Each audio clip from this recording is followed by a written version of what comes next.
Hello, everyone. Welcome to Plotlines with Connor. I'm your host, Connor. We're going to talk about the Chronicles of Narnia, the Magician's Nephew. And today with me is Jonathan.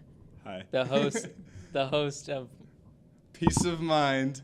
Yes, another podcast available Great, now. Great podcast available now on iTunes, Spotify, Google Podcasts, Podbean, Anchor. It's okay. It's all right, I think. Yeah. No, you should check it out. So, what do you think of the book, Jonathan? Okay, The Magician's Nephew is my. There's just a little background. I'm rereading it right now, so I am almost done rereading The Magician's Nephew. So that I might have a little bit of bias, but I do kind of think I think The Magician's Nephew is my favorite Narnia book, just because you have it's like a simple creation story, but it's like you kind of get all the good stuff with like creation. You see Aslan, you see like the way the world works, and then you have Diggory and Polly. So I really like the book. Yeah, it's a very simple story, and some people will get mad at me, but I read this book first, opposed to the. That's not. That's fine. That's the right Yeah. way to read it, like the timeline order. Well, C.S. Lewis once said Chronological. that it is his favorite way of reading in the chronological way, opposed to the publishing order, which is kind of weird because he wrote it a certain way. You'd think the guy would want to read it the way he wrote it, Yeah. but I guess I don't know, maybe he likes order over chaos, because it's somewhat of it would be a chaotic order if you read the publishing order, because you'd be getting the beginning almost at the end, which sounds What was the order? weird. What was the publication? Publication order was The Lion, the Witch, and the Wardrobe, Prince Caspian, Voyage of the Dawn Treader, The Silver Chair, and then I can't remember what's first or what the order. I think it's Horse and His Boy, and then The Magician's Nephew, and then finishes off with The Last Battle. Okay. So, which is kind of weird because you keep going back in time. But it seems if you read it in the chronological order, you get it's more of a full story, I think, because you get to see everything as it happened in the world. But back to The Magician's Nephew, I think C.S. Lewis always has kids that are the main characters of all his stories, at least for the Chronicles of Narnia, and it's such an interesting way of starting a creation story with children, because in the biblical creation story there's no children to start off with, so it's a completely fresh set of eyes seeing a new world come to fruition. Mm-hmm. That's interesting. So, I know obviously we're talking about this before, but like you were saying that C.S. Lewis was kind of similar to Tolkien in that he didn't want people to see his stories as like one big analogy. I mean, he would never have called it a what's the word? He didn't want to see it as an exact story of the Bible, but he wanted people to see it as more of just another way of telling stories to children. But Lewis did not resist the comparisons with Christianity as much as Tolkien did, because because Tolkien wanted to be different. He wanted to be a little snowflake. Okay. I know it's weird to call a highly skilled professor a snowflake. Wasn't Tolkien like not? He'd like converted a little bit after he started writing Lord of the Rings, right? No. Oh, never He mind. converted at like 13 or Oh. before 13, like 6 Wow. maybe 4. He converted when his mother She converted did. at 4. No, I mean he was never. Oh wait, no. C.S. Lewis is the convert. C.S. Lewis Never was mind. converted by Tolkien. Okay, Tolkien can be for another time, but Okay. but little Easter egg for but future podcast. I see Lewis's Magician's Nephew as a story that basically what he wanted his childhood to be like. If he could have made his childhood, this book is about the story he would have wanted to tell or wanted to happen. Obviously not exactly,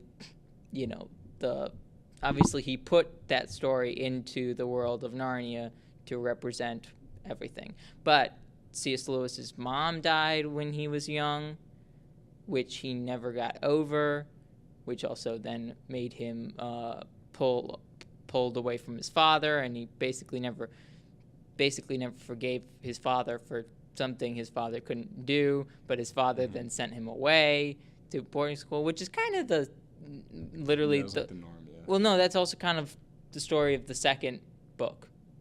Oh yeah. Is well, he's not the sent kids away to a boarding school. but the kids are sent away Yeah. from their parents, which is interesting. I know, but again, he wrote Lion, the Witch, and the Wardrobe way before he wrote The Magician's Nephew, but his mom died, and in The Magician's Nephew, obviously his mother, or Diggory's mother, the main character's mother, is saved by Diggory's visit to Narnia, which really shows, I think, what Lewis would have wanted to happen. He wanted a fix to his situation, and he never got one. That's so sad. Yeah, I mean, if you think about it as him writing what he wanted to happen, it's a sad way of thinking about how he couldn't get that to happen. Yeah. I don't know if he had a friend, back then, but I know him and his brother would play around in a wardrobe telling stories. Oh. Which is where you get the Lion, the Witch, and the Wardrobe. Oh. The great thing is that about this book is the way it sets up the Lion, the Witch, and the Wardrobe. Because it allows, or it shows where the wardrobe came from, because it came from the tree that Diggory planted the rest of the apple that his mother ate that made her well.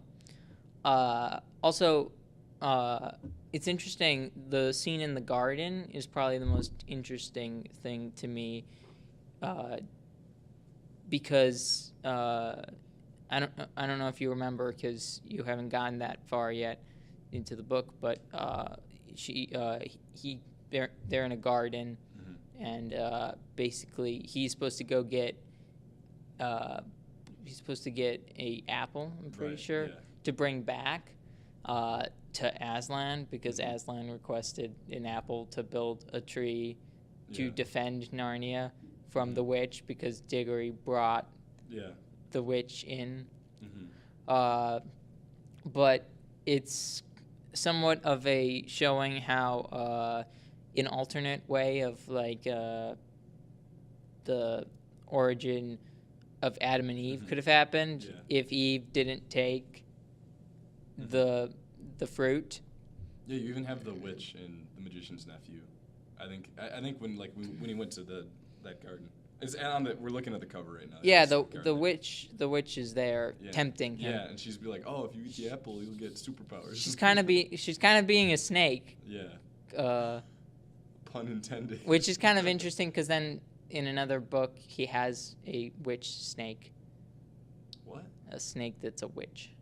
Oh, man, I have to continue rereading. Silverchair. You'll be a while. Yeah.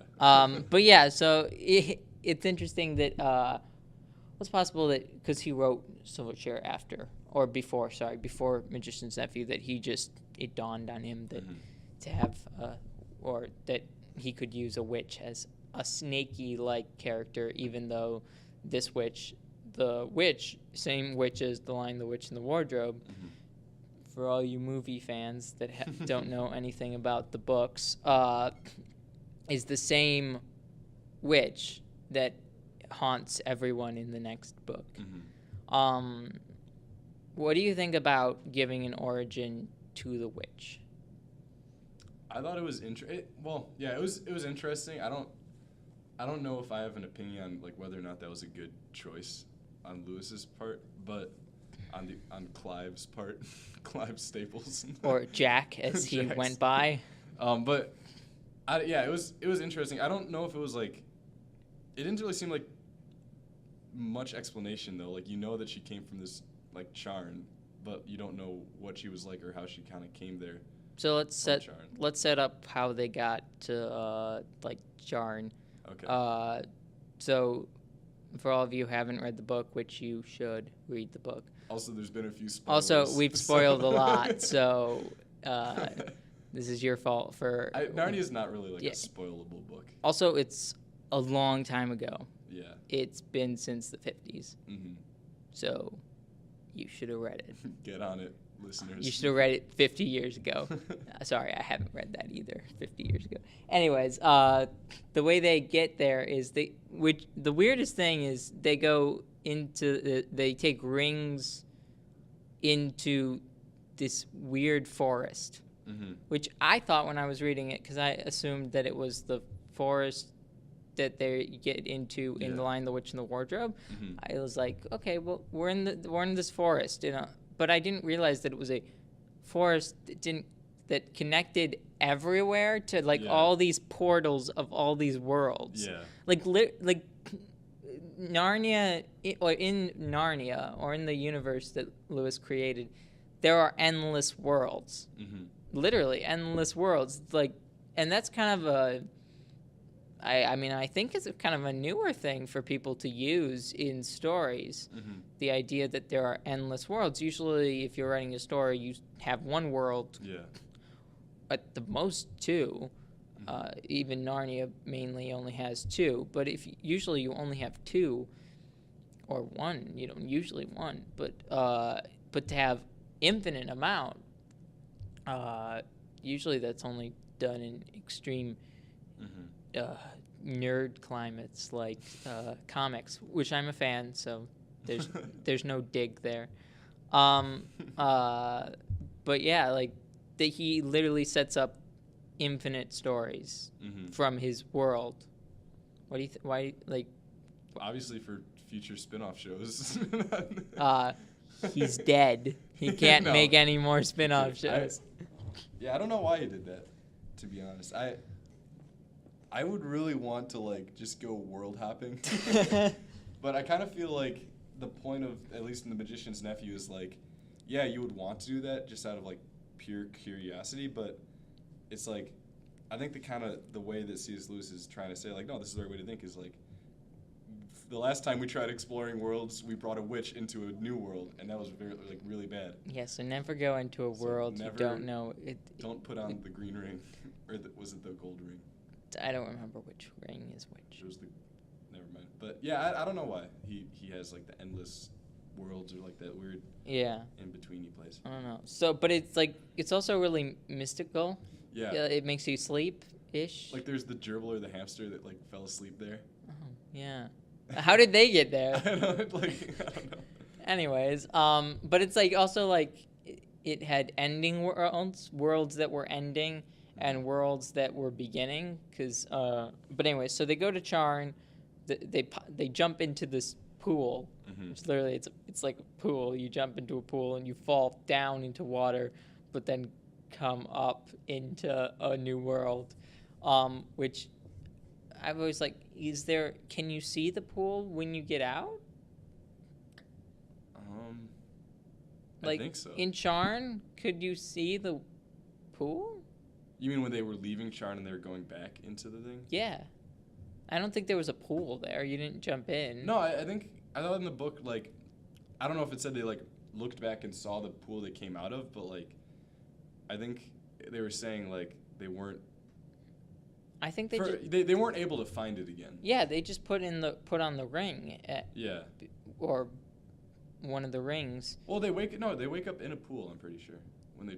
Sure, they go back up one, but they don't actually jump. So in Sharn is there a pool? Yeah. Oh. There's no. I don't think there's a pool. I don't think there was. Yeah. Yeah, It's that's just, like weird. It's kind of weird. You go up through you go down into a pool and then you come out of nothing. Yeah, there's almost definitely symbolism there. I just don't know it. I don't know what it is. Yeah. Well, anyways, they go into this mysterious world, which is really dead. Mm-hmm. It's a dead world, basically. It's a dying world. And Diggory, the main character, and his friend Polly, who is along for the ride, she really isn't. Her character pushes Diggory, to do what he's meant to do in the story, Yeah. but not really. Also, just to do the right thing. Yeah, no, like she's the angel on his shoulder. Yeah. But that's about it. She doesn't make any she doesn't do any actions Mm-hmm. that exactly help. Well, help. No, she does that, but she doesn't do anything that harms. Mm-hmm. It's like she can't do it. Like she's never tempted, which is a strange. It's a strange point that only he's tempted. Yeah. But not her. I never gave that much thought. I thought, no, I mean, they like fought kind of. They were kind of like naggy at each other. Sure, but she didn't do anything. Yeah, like action-wise. So he then is tempted to hit a bell. Mm-hmm. He hits her, which they're all the same age, so they're both kids. So it's much like a playground fight, if you think about it. Then he rings a bell that he's not supposed to ring, and then the witch from Lion, the Witch in the Wardrobe, and the White Witch, she turns from stone, which is kind of interesting because she then turns people to stone in the Lion, the Witch in the Wardrobe. Yeah. But she comes from stone, and she's extremely tall, and she seems kind of nice in the beginning, and she looks beautiful. I like that part. But then she's really not beautiful. Yeah. Like it said in the book, Diggory was like, she was the most beautiful woman he'd ever seen, and then it was like Polly didn't think much of her. Yeah, well, I mean, Polly was like, oh, nah. It's again, Polly sees the bad Yeah. in the situation, and Diggory is extremely vulnerable to temptation and just messing things up. In general, he messes a lot of things up in this book. That's true. And then they go back with the witch. They try and get away from the witch when they're in the forest, but then they go back to Earth. They go back to Earth, and then the witch makes Uncle Andrew become her slave. Yeah. Basically.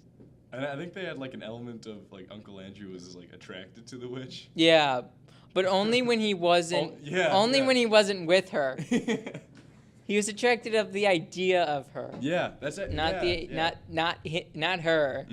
He would go into he went into like a wardrobe too, and would like fix himself up and then come out and then was like, he thought to himself like, oh, I got this beautiful lady, she's powerful, she's amazing, like we're gonna do everything together. And then he comes out and he's like, oh my word. Yeah, and then she's like treating him so terribly. Yeah. But it's like in the meantime he's like, oh yeah, he's a. Also, she realizes that she can't use her magic. Right. Why do you think she can't use her magic on Earth? Because each world has its own kind of rules with magic. But she uses her magic in Narnia. I think she kind of like understands a little bit about magic. Like I think the existence of magic in Narnia, like it exists in all worlds. It's just kind of different. Because obviously you have like Uncle Andrew, who's a little bit of a magician, kind of. And then Sort of. I mean, like there's some magic. He has rings Yeah. that send them places. And the rings came from like Atlantis or whatever. They alluded to. Was that. it? Yeah, it was like Atlantis is a magical city, but yeah, I don't Uncle Andrew's remember actually that. Aquaman. Fun fact. Oh, No, Uncle Andrew, maybe he's Aquaman's father. But first he has to be controlled by the witch, who takes him somewhere, or he takes her somewhere. They never really say where, because you're only seeing it from Diggory's perspective, which is kind of interesting. But you kind of you feel the doom as they come back. You know, he's waiting for them to get her out. Mm-hmm. Plus, she kind of hit her aunt. Also, all right, the witch hits the aunt onto a bed, I think. Yeah, and it's the only reason why she survives. It's because she fell on a. Mm-hmm. But, anyways, also the maid. The maid's like, "This is the best day ever." Wait, really? Yeah, when the aunt gets hit onto the bed. Wait, why? I think she's tired of working. Like she's getting bossed around by the family, and the witch just knocks her over. She's like, and it just says, she's not even thinking this. It just says C.S. Lewis writes like in parentheses like, "This is the best day the maid had ever had." Oh, yeah. And then he continues to say this. Her day kept getting better and better. Anyways, so then the witch comes back with Uncle Andrew, and they have a battle in the streets of London with lampposts, just knocking police officers on the head. Yeah. Which, yeah, they're no match for the witch, the White Witch. She was like riding the cabs. Oh yeah. Like not cars, but like the horse cabs. And this is when the Diggory, along with Polly, figure out how to get the witch, the cabbie, who was at the fight, the cabbie, cabbie's horse, Uncle Andrew, and the White Witch all journey to back to the weird forest. Mm-hmm. The sleepy forest, as we could call it, because the sleepy portal forest. Sleepy Portal Forest. Sleepy portal forest. What do you think of that name? Sleepy. Beautiful. I don't know if I don't think there ever was a name for that place. It's the sleepy portal forest. Sleepy Portal Forest. What are you talking about? It's not the sleepy portal forest, but it's just a forest with a bunch of ponds that teleport you places. And makes you sleep. And makes you sleepy. If you stay too long, maybe? Not. I think it's just like in general. Well, it makes you sleep. sleep. Like a pull to slumber. It like makes you makes you want to sleep in the beginning, like when you show up. But it weirdly doesn't affect the kids as much. Because the witch has a chance. Because the witch is much more. The witch is like hurt by it. Yeah, I didn't understand that. I think it's because it's more like heaven-y. I guess it's too good for her. Mm-hmm. And she's like, I'm melting. It's a different story. I know, but she basically is. She's like, she looks awful in it. Maybe it's just because it's actually beautiful, and she is ugly inside. Yeah, she's fake beautiful because she stinks. So they got. So we're in your summary. Have we gotten to Narnia or no? The New World yet? Okay. Then Diggory has the opportunity to not take her with, but instead he takes too long and she comes with. Again, Diggory messes everything up. And then they go into a dark world with no light, with no nothing. You can't see anything, and it's Narnia. And then a lion that we all know it starts with like a hum. It's like, and then it's like singing, and then it's like. What happens? It's like a low hum. A low hum starts. And then like it becomes music, and then like Aslan. Aslan shows up and Yeah. sings the world Into into existence. existence. Oh, Yes. I love that part. It's beautiful because everyone's just in awe by the fact that there's just this lion singing while the uncle can't hear it, can't hear the music. Hmm. Can the witch hear the music? I think the witch can definitely hear the music. It was interesting. The witch, it was like, like the children and the cabbie. So the cabbie was also with them. Yeah. Yeah, the taxi cab. Yeah, so everyone Stupid. comes into Narnia. All Yeah. the cabbie, the horse, the kids, the Mhm. uncle, and the witch. But yeah, so like the cabbie and the kids are like, they're kind of just like enthralled by the music, and it was saying In a good way. in a very good way, yeah. Not And then not in a not in a they're mi- horrified. not in a mind controlled type of way. Yeah, it was just really beautiful, and Just- then Uncle Andrew like convinced himself that it was just roaring, Yeah. and then The it witch was- ran away. Yeah, and it said the witch Oh, on the the expression like she knew what was going on and she hated it. and the witch threw the she took along with her the lamppost from the other from Earth, and then threw the lamppost at Aslan, Yeah. and it bounced off of Yeah. it, or he fell over, but it hit him in the nose basically, and then he got back up, continued Oh, singing. he fell over? I think so. I thought it was just like it just fell off and like it was as if he didn't even notice it. Maybe it was just then he like it just like not distracted him. It just like it would be like if something hit you and you didn't care to know what hit you or why, but you just continued what you were doing after you situated yourself. And that's when the witch like ran away. And She then was like, the witch is like, oh, that thing is too powerful yeah. to be hit by a Hmm. lamppost. But then the lamppost creates the lamppost in Narnia Exactly. that we see in Narnia. Yeah, like it's a lamppost tree. So, yeah, well, it is a lamppost tree. Apparently, when you drop things, it then grows into a tree. I think the reason was because Narnia was still growing, so everything was like growing. Everything was growing. That was cool. Same thing with like they dropped like some sort of sweet into the ground, and then it created a sweet tree. In The Lion, the Witch, and the Wardrobe, or No, in the Magician's Nephew. Oh. Later, you haven't gotten there. Oh yeah, it wasn't. It was they like have fruits and like the fruits are all really sweet and they're like, No, it wasn't fruit. It was like toffee. oh. They dropped toffee into the ground, and then Ooh. a toffee tree came out. I see. Anyways, so after a while, everything grows. Aslan gives the animals the ability to speak, but also tells them that to take their speaking abilities seriously and not to stray away, or they will lose their speech. Mm-hmm. Which, spoiler alert, that becomes a big thing in the last book of the Narnia series. It also was brought up in Prince Caspian, right? Sort of, but very, but not in the same way. Okay. Yeah, I have to get back to those. It is the same thing basically, Mhm. but it's less of a you did a bad thing.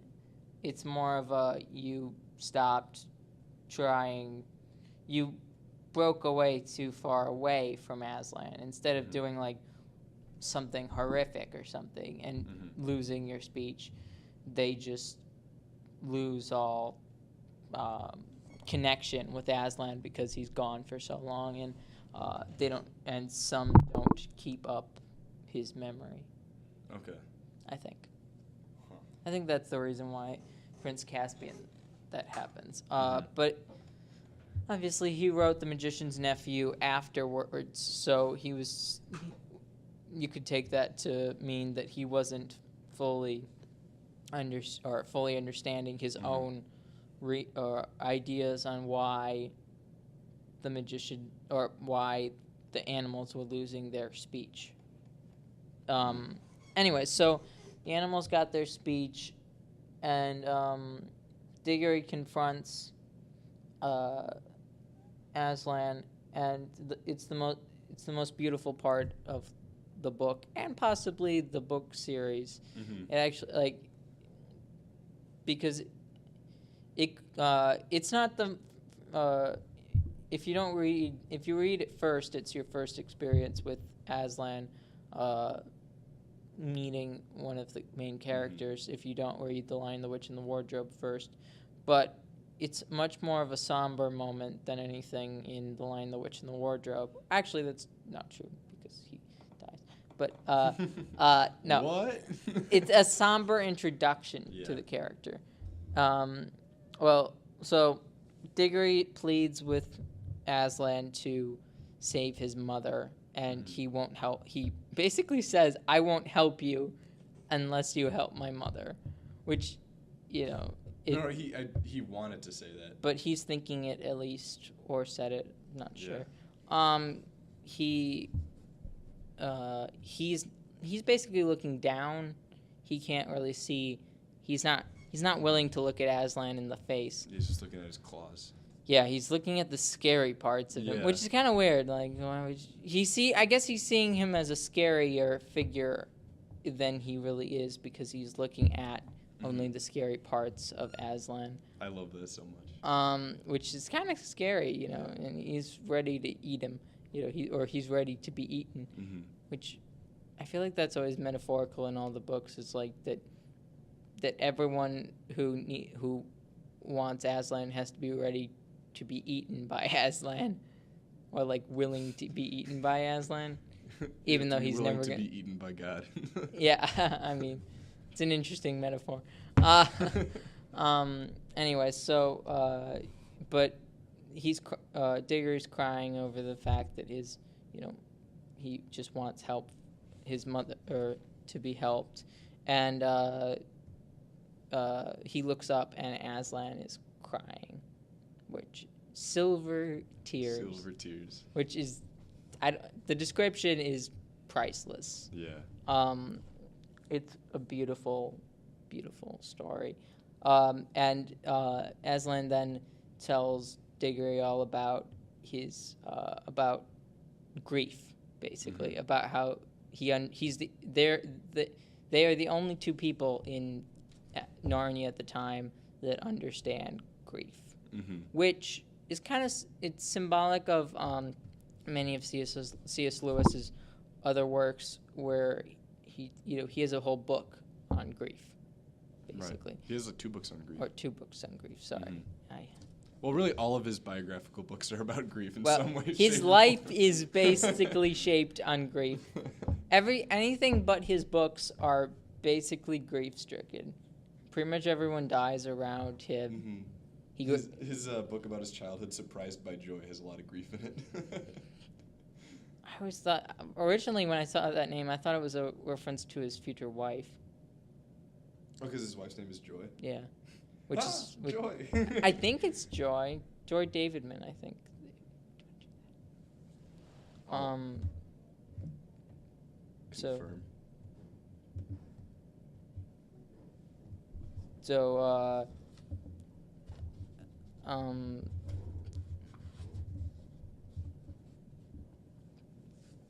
Yeah, you're right. Joy Davidman. Yeah, so I wonder if that might just be a reference to the fact of his wife, not actually, even though it's Surprised by Joy is in early years, but it's maybe a reference to that. Then Aslan basically says that he has a mission for Diggory because Diggory brought the witch in, which is evil. And Jonathan, do you want to explain the funny part of that? Wait. Him telling the animals that there's evil in the world? Oh, hilarious. Best scene in the book. He's announcing, so he brings all the animals in by 2. There's like a huge ring of all the creatures, and he's like, all right, you're able to talk now. And like Connor was saying, like, they're still able to lose their ability to talk and all that. And then he's saying, like, this world has just been made 2 hours ago, and already an evil has entered the world. And then there's a whole thing, and the creatures were like, a Nevil? What's a Nevil? hilarious. Yes. So Diggory brought in the evil, which which is kind of the first sin, you could say, of the world, because he is the reason this son of Adam, which is what Aslan always refers to the boys that come. He always says that that the son of Adam has brought in the first sin of the world. But then he also gives him a mission to almost rectify, even though you can't rectify basically that evil is in the world, you can protect the world from that evil. So he sends him on a quest to find a magic apple in a magic garden where we talked about he was tempted by the witch. But he was the witch inside the garden, or wasn't the witch like outside it? She jumped over the garden. Oh, like the wall. He went in through the door, which opened for him because he was meant to go in, and it opened. But she wasn't. You're not supposed to jump over it even says that you're not supposed to jump over the garden, onto the garden. So,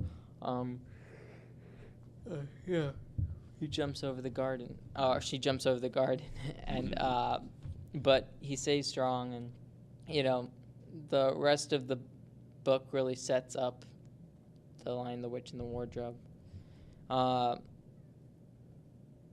So, is your favorite part the crying part, or what? That's definitely up there. Yeah, that's probably like the most of the book. I don't know yet. I haven't gotten to that rereading point, but that's definitely the highlight so far. There's a lot of just precious moments in the book. Yeah, I mean, C.S. Lewis is great with precious moments. I think there are a lot of precious moments in anytime he's introducing new characters. He has a lot less precious moments when there are characters interacting with each other that already know each other. Like his introductions to characters are the most interesting, which is kind of like Aslan being introduced to Diggory. Yeah. Well, actually, it'd be the other way around because I imagine Aslan already knew. But Aslan Diggory meeting Aslan involves that whole scene with the tear, with the silver tears, the whole impressiveness, or the interaction between the two is very beautiful. Just sharing grief is something that, first of all, Lewis probably wanted to do when he would have wanted to do, or would have wanted to have someone there when he was younger. Also, it probably shows that, because he had no God at that time. I mean, he was, I don't know if you could call him an atheist because he was just a kid, but he didn't really have a relationship with God, which is represented by Aslan in this book. So he would have wanted that, interaction. Yeah, that goes right into what you're saying about how, a lot of this book is just how he wanted things to have gone. Yeah, with in his childhood. Flying horses and talking animals. Oh, I forgot the horse flies. Oh, yeah. Aslan creates a flying horse. Yeah. A Pegasus, which out of the cabbie's horse. Oh, and the cabbie and the cabbie becomes the king, the first king of Narnia. And Aslan just pops his wife over from England. I don't really know how that happened. It's just like, sure. He's just like, she's there. And it's interesting. The cabbie goes from a very, a very run-down man in the city to a free man in the wild, basically. Just like the horse transformed from, a workhorse into, a beautiful Pegasus. Yeah. Yeah. Yeah, there's beautiful imagery. And, I don't know how you can, describe, stuff you might not find a direct analogy for in real life, but just, different things about the behavior of people in his stories. Just, it's like, oh, yeah, it's interesting that they behave this way. You can kind of tell about the way people are from the way they act in the book. He also sets up this. The story setup is very slow. It's a very slow startup. It took me a little bit to get into the book just because it was so slow and it just seemed so simple, and just interaction between two children wasn't really that exciting, which no, The Lion, the Witch, and the Wardrobe doesn't have that problem at all because it just jumps right into it basically. But it does take a while for them to fully get to Narnia, even though Lucy gets to Narnia a lot earlier in the book, which is the first or second chapter. But it takes them a long time. The chapter, I think it's the sixth chapter by the time they get to Narnia. When you get to the first planet they visit is Charn, you're thinking is this Narnia? What's going on? This doesn't seem like Narnia. I'm reading the Chronicles of Narnia. Where's Narnia? Where the heck is my Narnia? Where is Narnia? But you don't get Narnia for a while. But it builds up kind of a suspense, and you know the characters a lot better by the time you get there, which makes it a lot more special. And so even though Narnia, or even though there's probably 100 pages without Narnia, it's much more of a satisfactory beginning to know these characters the way you do. Yeah. Also, one of the reasons why I think that the Diggory is basically C.S. Lewis is because the character in the later books is a professor. Oh. Who takes in children during World War II. Oh, did he do that? Which C.S. Lewis also did. That's cool. Yes. Also, he throughout the whole series,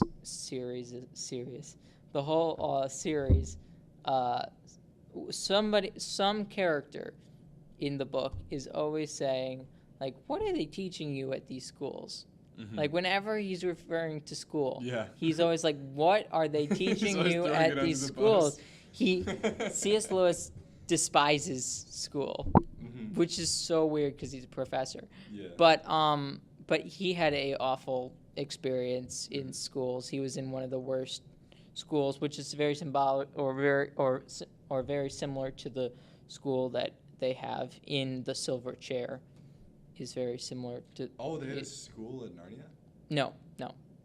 Oh, yeah, okay. I think on Earth, but in the book. Yeah. It's an experimental school, and one of the biggest problems with or that I'm pretty sure English culture had back in the day, or probably still has now, or at least some problems with, was classes, different classes interacting with each other. So in C.S. Lewis's real school, they tried to get rid of the class system. So they tried to remove the kids from their perspective of people being in different classes. But they replaced it with age. So instead of you controlling someone else because they're a lower class than you, it was the oldest kids bullied the youngest kids, which is not a good setup for a school. Yeah. Apparently there were some really bad stuff that happened, but nothing truly horrifying happened but C.S. Lewis was not one of those people that the most awful things happened. But so he hates school. Yeah. That's which is probably why he didn't mention school at all in this book. But then again, I think he was too young at the time when school was a problem, because he was sent off to boarding school after his mother's death. So possibly he would not have been sent to boarding school if Aslan gave him an apple to save his mother. Dang it. Darn so it. Close. He was so close to getting an apple from Aslan. But yeah. Yeah. So I mean, I could be wrong, but I think there's a lot of evidence to say that he wrote this about himself almost. Yeah, for sure. Yeah. But Diggory, the character that's also referred to as the professor, loves to say, what are they learning? What are they teaching you at school? And logic is one of the things he says that they're not teaching them. It's such an interesting concept. I share one thing or at least one thing in common with C.S. Lewis. I don't like school, and I agree with his assessment Podcast on number school. 2. Plotlines. Yeah. Well, that's the problem. Is school. That's actually the enemy. That's the true enemy the true evil in the line or in the Chronicles of Narnia by C.S. Lewis is school. Yeah. School, teachers, that whole thing. So I think Magician's Nephew is a fantastic start that C.S. Lewis created. Do you have anything you want to add in? No, if someone's listening and they haven't read it, I'm sorry for spoiling it, but definitely read it. It's not like a keep you on your feet, like edge of the seat book. Like you can, I don't know. It's the kind of book. It's like a simple book. It's easy to read, but you can sit back and just think about it for a really long time, and that's what I love about it. Yeah, that sums it up actually. Sorry about spoiling it, but it's been 50 years. 50 years. Longer than that. So are but we going to still. do the second book sometime? Sure. I'd love to have you back, Jonathan, to do The Lion, the Witch, and the Wardrobe. So come back next time on Plotlines.